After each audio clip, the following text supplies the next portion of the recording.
দর্শক, এবার আমরা আপনাদেরকে জানাবো অসাধারণ একজন ব্যক্তির কথা। মাসে তার আয় 40,000 টাকা। লাখ লাখ টাকা ব্যয় করে বোনদের বিয়ে দিয়েছেন। মাসে অন্তত একবার বিদেশে যান। বেনসন ছাড়া অন্য কোনো সিগারেট খান না, অথচ পেশায় তিনি একজন ভিক্ষুক।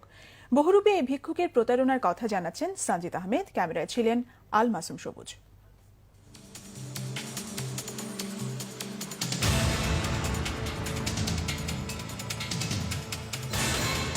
রাজধানীর রাজপথে কখনো তাকে দেখা যায় বিকলাঙ্গের মতো হাঁটুতে ভর দিয়ে হামাগুড়ি খেতে, কখনো দেখা যায় ঘাড়ের উপর একটি পা তুলে দিয়ে পথচারীদের কাছে পৌঁছাতে।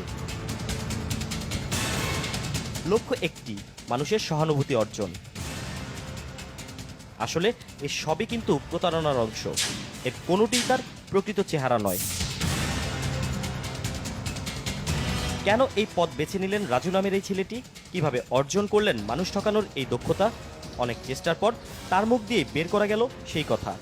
এই যে ভিক্ষার বিভিন্ন কৌশল আপনি এগুলো শিখলেন কোত্থেকে? এটা নিজে একটু বাইরের থেকে শিখাইছি।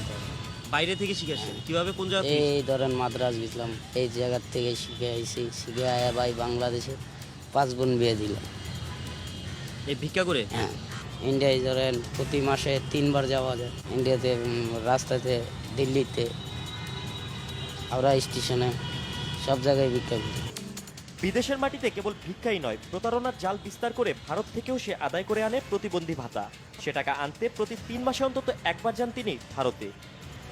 এই ধরেন বাইরে যাই, ভাতা মুতা আনি। কিসের ভাতা? এই প্রতিবন্ধী ভাতা আনি। কোথা থেকে? এই ইন্ডিয়ার থেকে। ইন্ডিয়ায় তুমি প্রতিবন্ধী ভাতাও পাও? হ্যাঁ। তোমার তো এখানে কোনো কাগজ কলমে নামই নাই, তুমি নাম ওই ভাতা জায়গায় পাও? নাম আছে। ওখানে নাম আছে? হ্যাঁ, ওই জায়গায় প্রতিবন্ধী। ইন্ডিয়াতে থেকে কত টাকা পাও? ইন্ডিয়ার থেকে যেটা পাই ওটা বোন খরচ হয়ে যায়, মা খরচ হয়ে যায়। বোনের খরচ পার খরচ হয়ে যায়। ওইটা থেকে পাই 20,000 টাকা। প্রতারণা হলেও এই পথে অর্জন কিন্তু তার একেবারে কম নয়, বরং অনেকের জন্য তার রীতিমতো ঈর্ষণীয়। ইনকাম হয় কেমন তোমার? ইনকাম ভালো হয় ভাই, 30-40 পাই। মানে 30,000 40,000 টাকা পাই প্রতি মাসে ইনকাম? পাই। রাজুর বাড়ি বগুড়ায়। প্রতিবন্ধী সেজে বিএনপির সিনিয়র ভাইস চেয়ারম্যান তারেক রহমানের চোখে পর্যন্ত ধুলা দিয়েছেন। আদায় করেছেন চিকিৎসা ভাতা সহ বগুড়ায় 50% জমি। বগুড়ায় ধরেন গলির ভিতরে ঢুকতে 3টা গাড়ি ঢুকছিলেন, 4টা গাড়ি আইছিলেন। পরে ঢুকতে দেখি তারেক রহমানও নেই। পরে ধরেন 2 ঠ্যাং আমার ঘাড়ে। পরে আমি ওনার পা চাপটে ধরছিলাম। পরে আমাকে ঝটকা মারে। পরে দেখি কোনো ঠ্যাং ছুটাইতে পারেনি। পরে দেখি ঠ্যাঙ্গের লগে ঝুলে আছি। পরে উনি আমাকে চিকিৎসায় পাঠায়।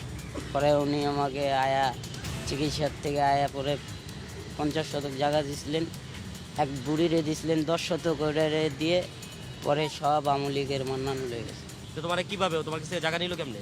হে ধরেন মেলা কিল গেটটি বোন আটকে দিছিলেন। বন্ধের আটকে দিছিল? হ্যাঁ, পরে যাই। বন্ধের আটকে দলিল নিয়ে গেছিল তোমার কাছ থেকে? না না, তাহলে কিভাবে? সে বলছিল, হুমকি দিছিলেন। এই হুমকিতে পরে আমি দিয়ে দিচ্ছি। কি কি কৌশলে চলে ভিক্ষাবৃত্তি? কতভাবে ভাঙতে পারেন নিজের শরীরকে? জানতে চাইলে স্বমহিমায় নিজেকে মেলে ধরেন রাজু।